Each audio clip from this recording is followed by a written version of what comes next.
Value zone hyper mart ఇప్పుడు మన అమీర్పేట్ లో పిల్లర్ నంబర్ 1081 వద్ద ఈ సెప్టెంబర్ 18న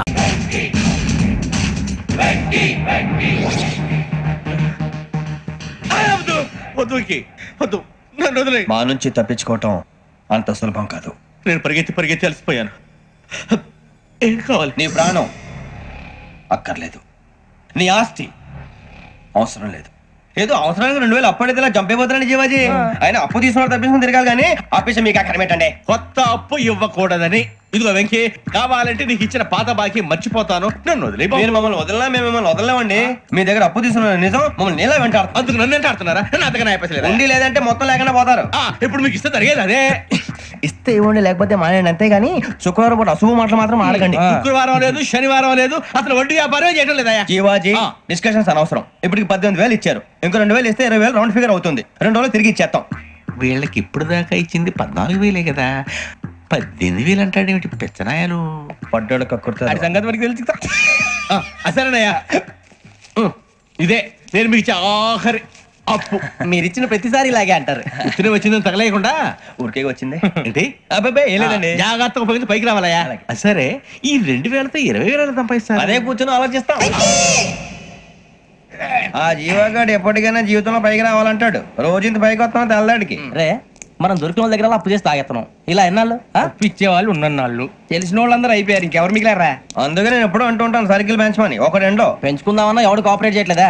మనం చూస్తేనే జంప్ అక్కడ. అరే వడ్డీ ఎంతైనా పర్వాలేదు, అప్పు ఏంట్రా అంటే ఒక ముందు రాడే. ముందుకు వస్తే వాళ్ళు వెనక్కి వెళ్తారని భయం. భయం భయం భయం, ఎక్కడ చూసినా భయం. ఎన్నాళ్ళు భయం? మనల్ని చూస్తే మనకే పరమ అసహాయం చేస్తుంది. మనకే కాదు, ఊళ్ళో వాళ్ళందరూ కూడా అదే ఫీలింగ్. అందరూ డిగ్రీ 3 సంవత్సరాలు చదివి పాస్ అయితే మనం 6 సంవత్సరాలు చదివి పాస్. మరి ఉద్యోగం ఎవడి? ఉద్యోగాలు ఇవ్వక, అప్పులు ఇవ్వక, తాగేది ఎలాగా, బతికేది ఎలాగా? అరే మనం మాత్రం మనుషులం కాదా? మనకి కోరికలు ఉండవా? ఇప్పుడు మనం ఆలోచించాల్సింది అది కాదు, రేపటికి ఎవరిని చంపాలి. కాలనీలో ఎవరు సార్?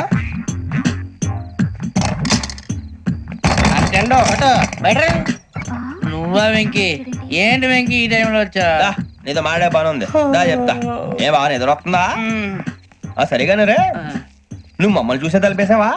మామూలుగానే వేసానా? మామూలుగా వేసేవాడివి. మీరు రావడానికి 1 నిమిషం ముందో, మేము వెళ్ళాక 1 నిమిషం తర్వాత వేయాలి కానీ బిలాల్ రాజా, నాకు నిద్ర వచ్చి పడుకుందామని తలుపేసుకున్నాను. అయినా నా ఇంటి తలుపులు నేను అడిగేసుకోవాలంటే తప్పు చేసిన కాక ఇంకా గేర్ సమాధానం చెప్తావా? మీ ఇంట్లో పెళ్లిడికి వచ్చిన ఆడపిల్లలు ఎదురున్నారు. ఇదిగో అమ్మాయిలు, మీతో ఎప్పుడైనా యథాశాలు వేసానా? విన్నారా? అడుగు తలుపులు వేసావు. అనవసరంగా గొడవ ఎందుకు ఇక్కడి నుంచి వెళ్ళండి. గొడవ? మీ ఇంటి మీద పడి ఎప్పుడైనా గొడవ చేశానా బిని గారు? లేదు బాబు. విన్నారా? చెప్పు, మమ్మల్ని చూసి తలుపులు ఎందుకు వేసుకున్నావు? అరే మాకు అప్పించిన వాళ్ళు కూడా మమ్మల్ని చూసి ఎప్పుడు తలుపులు వేసుకోలేదు. ఏం చేయాలి? మరి నువ్వు ఎందుకు వేసుకున్నావు? బాబు టప్ అయిపోయింది, బుద్ధి తక్కువ వేసాను చాలా.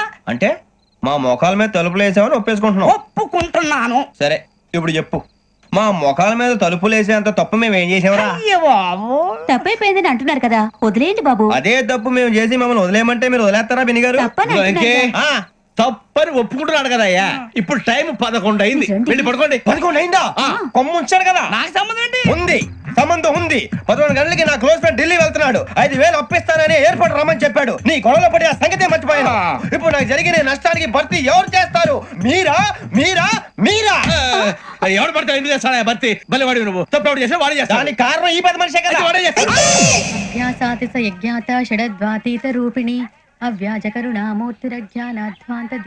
బీరు రమ్ము కలుపుకూడదు, తలకే పట్టేసింది.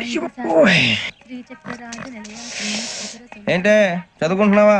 చదువుకో చదువుకో. దేనైనా వెనక్కి తీసుకురావాలం గానీ కాలం వెనక్కి తీసుకురావడం ఎవడి వల్ల కాదు. టైం విలువ గురించి నువ్వు మాట్లాడడం. నువ్వు ఎలా పోతే నాకెందుకులే. ఏమ్మా నీ పూజ అయిందా? తలకే పట్టేసింది, కాస్త మజ్జిగుంటే ఇవే. మా నాయనే అందరూ పొద్దున్నే లేచి టీలు కాఫీలు అడుగుతుంటే నువ్వు మాత్రం మజ్జిగ అడుగుతున్నావురా. కాఫీలు టీలు తాగే స్టేజ్ వాడు ఎప్పుడో దాటిపోయాడు. రాత్రి తాగింది దిగాలంటే మజ్జిగే తాగాలి. నువ్వు తల దించుకోవడం ఎందుకురా? నీలాంటి యదవనగానందుకు నేనే దించుకోవాలి తల. రాత్రి సుబ్బారావు గారి ఇంటి మీద గొడవకి వెళ్ళేవంటగా. అయిపోయాడు మీకు. ఏ మళ్ళీ గొడవ కెడతావా? నీ దెబ్బకు భయపడి రాత్రి తలుపులు తీసి పడుకున్నారంట. తెల్లారగా టైంట్లో దొంగలు పడ్డారు. ఇంట్లో ఉందిలేండి, పట్టుకుపోవడానికి అక్కడ కూతురు తప్ప. ఎన్నాళ్ళు ఇలా బేవర్స్గా తిరుగుతావురా? ఇన్నాళ్ళని ఏం ఫిక్స్ అవ్వలేదండి. చిచి నాన్నా, అమ్మా కంబైన్ స్టైల్స్ కి ఫ్రెండ్స్ ఇంటికి పిలుద్దా ఉంటే వీడికి భయపడి ఎవరు రావడం లేదు. నేనే చేశానే. వాళ్ళ వంక అదోలా చూస్తున్నావంట. గొప్ప ఫిగర్లని అదోలా చూస్తాను, ఏదో మోహాలు వేసుకొని. చదిగా ఆ గొంతు ఆ వాలకం చూడలేకపోతున్నాను రా బాబు. చిన్నప్పుడు వచ్చి నా అలాగే ఉన్నావు, తెగ ముడిచిపోయారు. ఇప్పుడు నచ్చట్లేదు నాన్నగారు మీకు? నేను యదవలతో డిస్కస్ చేయను. నేను చేస్తాను. మీరు చెప్పదలుచుకుంది ఏమిటో చెప్పండి. ఇంకా చెప్పేదే ఉంది. నువ్వు ఇలా గాలికి తిరుగుతుంటే నేను తిండి పెట్టలేను. నాన్నగారు ఇప్పుడు శుక్ర మహాదశి 4వ పాదంలో ఉంది. నేను ఇప్పుడు ఏం చేసినా కలిసి రాదు. శనిగారు సెంటర్ లో కాసేసి నన్నే చూస్తాడంట. వాడు అలా సైడ్ అయిపోయి నేను ఏదో అవుతాను కదా, మీరు కంగారు పడకండి. ఇవన్నీ ఆ జగదాంబ చౌదరి గారు చెప్పాడా? జేసీ గారిని గాడు గిడు అనకండి బాబు, మీకే మంచిది కాదు. అబ్బా ఊరుకోండి, ఎవరి నమ్మకాలు వాళ్ళవి. ఎరా ఇంతకీ ఆ శనిగాడు సైడ్ కి ఎప్పుడు వెళ్తాడంట? నేను పోయా. సెంటర్ లోకి రావాలమ్మా. మరి ఆ గురువు సెంటర్ లోకి ఎప్పుడు వస్తాడంటావు? అవన్నీ మనకి తెలుస్తాయి అంటే జేసీ గారు తెలుస్తాయి. నాన్నగారు ఒక 1000 రూపాయలు ఇవ్వండి, నెక్స్ట్ నుంచి అన్ని అడిగేసి వస్తాను. ఎదిగిన కూతురు గుండెల మీద కుంపటైతే నీలాంటి బేవార్స్ కొడుకు క్లైమోర్ మైన్స్ లాంటి వాడు దరిద్రుడా. ఆ జేసీ గారు పోయాక వీడు నేను అమ్మ నువ్వే ఫీల్ ఓకే. ఆయన కావాలని అంటున్న మాటలు కాదు, ఆయన దేవుడు. కానీ ఆ శనిగాడు ఆడి కాన్సన్ట్రేషన్ అంతా నా మీదే పెట్టేశాడు. మరి ఇప్పుడు ఎలాగరా నాన్న? ఆ పని మీద డబ్బులు అడుగుతుంటే ఆయన ఇసుక్కుంటున్నాడు. పోనీ నువ్వేనా ఇవే? నా దగ్గర కూడా లేవురా. తెలుగు భాషలో నాకు నచ్చని ఒకే ఒక్క పదం లేదు.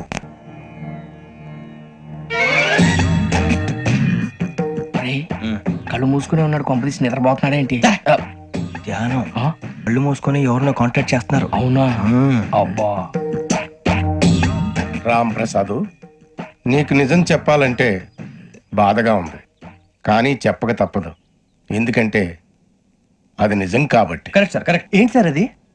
నీకు 40 ఏళ్ళు వచ్చే వరకు కష్టాలు తప్పవు. గురుజీ అవి మామూలు కష్టాలు కావు, అష్ట కష్టాలనే చెప్పాలి. ఉదాహరణకు అవి ఎలా ఉంటాయంటే, దొరక్క నీకు ఫుడ్ దొరికితే అది నీ నోటికందే లోగా నీ కాలో నీ చెయ్యో తగిలే మట్టిపాలైపోతుంది. నీ వాకలికి తట్టుకోలేక అప్పు కోసం ఎండను పడి వెళితే అక్కడ తాళం వేసి ఉంటుంది. మరో కఠోరమైన నిజమేమిటంటే, నీ దరిద్రాన్ని చూసి భరించలేక నీ భార్య లేచి వెళ్ళిపోతుంది. ఒక్కతేనా ఎవరితోనన్నా? తప్పు. అతని దురదృష్టాన్ని చూసి ఎగతాళి చేయకు రమణ. Sorry sir. ఇదయ్యా రాంప్రసాద్, నువ్వు ఈ 40 ఏళ్ళు ఈ నరకాన్ని అనుభవించక తప్పదు. 40 ఏళ్ళు తర్వాత అలవాటైపోతుంది. ఇక నువ్వు వెళ్ళొచ్చు. ఏమో వెంకటేశ్వరరావు, కులాసైనా రమ్మన్నారట. నీకు శుభవార్త చెబుదామని పిలిపించాను. ఏంటి గురుజీ? నీకు శుక్ర మహాదశ ప్రారంభం అవబోతుంది. అంటే శనిగారు సైడ్ అయిపోయినట్టేనా? ఆల్మోస్ట్ అయిపోయినట్టే.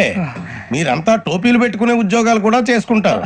ఇప్పటిదాకా మేమందరికీ టోపీలు పెట్టాం గానీ మాకు మేమే టోపీలు పెట్టుకుంటాం ఎప్పుడు అనుకోలేదు గురుజీ. అదే విధి. మరి ఇప్పుడు బిల్ల బంటోతు నుంచి బీట్ కానిస్టేబుల్ వరకు అందరికి నెత్తిమి టోపీలు ఉంటాయి. అందులో ఏ ఉద్యోగం? ఎస్ఐ గారు కూడా టోపీ పెట్టుకుంటారు కదా? ఏది మన చదివే చదువులకు ఎస్ఐ ఉద్యోగాలు ఇస్తారేంటి? గ్రహాలు శాసిస్తున్నప్పుడు చదువులతో పని లేదు. ఏబిసిడీలు చదివినా చాలు మీ జీవితాలు విచిత్రమైన మలుపులు తిరుగుతాయి. మీకు విపరీతమైన ఫాలోయింగ్ వచ్చేస్తుంది. మీరు చాలా ఫేమస్ అయిపోతారు. వింటానికి చాలా బాగుంది. ఇప్పుడు మమ్మల్ని ఏం చేయమంటారు గురూజీ? ఏమీ చెయ్యదు, వెయిట్ చేయండి. కాలం కలిసి వస్తే అదృష్టమే మిమ్మల్ని గేలం వేసి పట్టుకుంటుంది. అంతవరకు వెయిట్ చేయండి. వెయిట్ చేసి కొంచెం వెయిట్ కూడా పెరిగింది. అయినా పర్వాలేదు, వెయిట్ చేస్తాం. అందాక ఏ అప్పు సపోర్ట్ చేసుకుని తాగుతాం, బ్రతుకుతాం అన్నట్టు. అప్పు అంటే గుర్తొచ్చింది. అప్పు మీద మీ అభిప్రాయం ఏంటి గురూజీ? ఏంటరా కింద నుంచి మీకు ఎదుగుతున్నాను రా. ఇక్కడేం చేస్తున్నారు? మన టైం బాగుందిరా. ఎవడన్నా అప్పిస్తున్నాడా ఏంటి? కాదురా, ఉద్యోగాలు ఇస్తారమ్మన్నాడు గురూజీ. చూసారా, చౌదరి గారు చెప్పింది నిజమే. మరి శుక్రమాదేశ్ మొదలైంది. ఇంతకీ ఎవరా మహానుభావుడు? నమస్కారం. నమస్తే.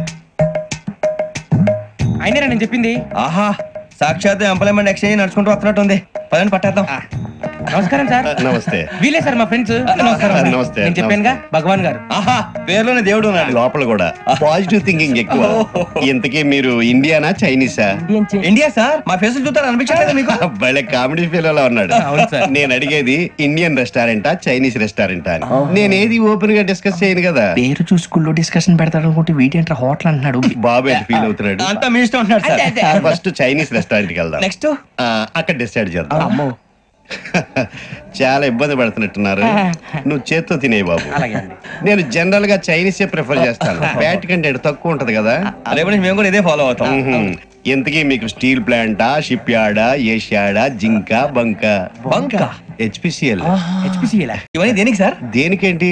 ఉద్యోగం చేయడానికి. మీకు ఎందులో కావాలో చెప్పండి. నేను అమలపోతున్నారా? ఏంటయ్యా డిస్కషన్స్? మాకు నీ ఛాయిస్లు ఉంటాయి అనుకోలేదు. మీరు సడన్ గా జింకు బంకు అంటే సింక్ అవడానికి కొంచెం టైం పట్టింది. అదే అదే జేసీ గారు టోపీలు పెట్టుకుని ఉద్యోగం అన్నారుగా. వీటిలో టోపులు పెట్టుకునే జాబ్లు ఎక్కడ ఉన్నాయండి? అన్నిటిలోనే ఉంటాయి. వాటిలో కూడా ఉంటాయి. వాచ్మెన్ ఉద్యోగం కావాలా? ఇంతకీ మీరు అనే జాబ్ ఏంటి సార్? నేను చెప్పేది టోపులు పెట్టుకునే ఉద్యోగం కాదు, టైల్ కట్టుకునే ఉద్యోగం. అది టైల్ కట్టుకోవటం మాకు రాదు. వాళ్ళు కడతారులే. ఇంతకీ మీకు జిఎం కావాలనా, ఏ జిఎం కావాలనా? అతను పిలుస్తున్నాడు చూడు బాబు. జిఎం అడిగితే ఎలా ఉంటుందంట? ఏజీఎం అంటే వెంటనే కొంచెం పెద్దదిగా ఉంది. ఏజీఎం ఇప్పించండి సార్. అనుకున్నాను నువ్వు ఇది అడుగుతావని. జిఎం అంటే జనరల్ మేనేజర్, ఏజిఎం అంటే అసిస్టెంట్ జనరల్ మేనేజర్. తూచండి, మాకు జీఎంఏ కావాలి సార్. అది సరే కానీ భగవాన్ జీ, ఈ ఉద్యోగాలకి టోపులు పెట్టుకుని వెళ్ళొచ్చా? నీ ఇష్టం వచ్చినట్టు వెళ్ళొచ్చమ్మా. అయితే నాకు జింక్లో ఇప్పించండి. నాకు స్టీల్ ప్లేట్, నాకు బంకులో కానీ కన్ఫ్యూజ్ చేయగానే ఆయన్ని అందరికీ ఒక చోట ఇప్పించండి సార్, కలిసి పని చేసుకుంటాం. జీతం ఎంతండి? 30,000 అంటే 40,000. వడ్డీ ఎంత? అప్పు కాదయ్యా, నీకు ఇచ్చే జీతం. అంటే తిరిగి ఒక్కలేదా? ఫ్రస్ట్రేషన్ లో ఉన్నట్టున్నాడు. అవునండి. నువ్వు ఇచ్చిన వాళ్ళు తీసుకోరు. మాకు అవసరం కూడా అదే. అంతేకాదు ప్రతి నెల గ్రాట్యుటీ, పిఎఫ్, సిఎఫ్. బియ్యం కూడా సార్? నువ్వు యాక్ చేస్తావా? భగవాన్ జీ, మీరు ఇదంతా ఎందుకు చేస్తున్నారు? ఊరికే మాత్రం కాదు, నేను మంచోడని చెప్పి నా కారు పెట్రోల్ లేకుండా వెళ్తుందా? నేను ఇచ్చుకోవాల్సినవి ఉంటాయి కదా. ఇలా చూడు, అందుకని ఉద్యోగానికి వాళ్ళ ఆకారం తీసుకుంటా. మా గెటబుల్ చూసి మీరు అపార్థం చేసుకుంటున్నారు. మాకంత పొజిషన్ లేదండి బాబు.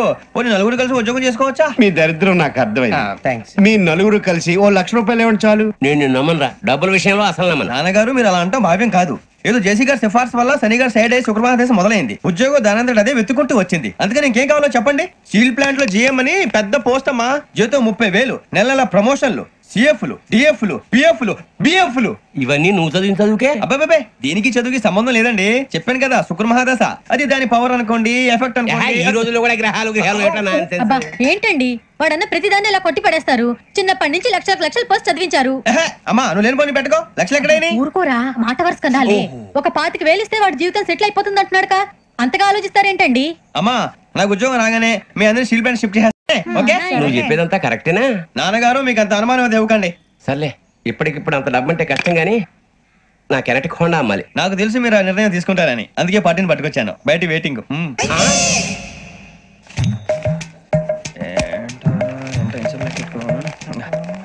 ఇవ్వండి.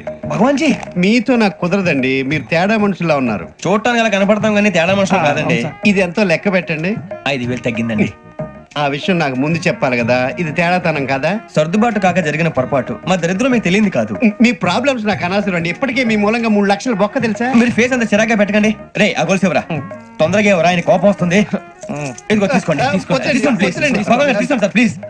భగవాన్ గారు మీ కోపం తగ్గిందా? కోపం కాదు వెంకటేశ్వర గారు, ఎందుకో భరించలేను, అది నా బలహీనత. ఇవన్నీ వదిలేయండి, ఇంకోసారి పొరపాటు జరగదు. మేము ఎప్పుడు జాయిన్ చెప్పండి, కొత్త బట్టలు కొనుక్కోవాలి. మీరు ఆ పనిలో ఉండండి. పొద్దున్నే గుడికి వెళ్ళి 9:30 కల్లా, మొన్న వచ్చారే ఆ ఆఫీస్కి వచ్చేయండి. మీ అపాయింట్మెంట్ ఆర్డర్స్ రెడీగా ఉంటాయి. 8:30కి వచ్చేస్తాం. మీరు వచ్చిన వాళ్ళ తలుపులు తీరు. మీ కంగారు నేను అర్థం చేసుకోగలను. ఇంతకాలం పని లేక స్తంభించిపోయిన మీ జీవితాలు ఇక నుంచి వేగం పుంజుకుంటాయి.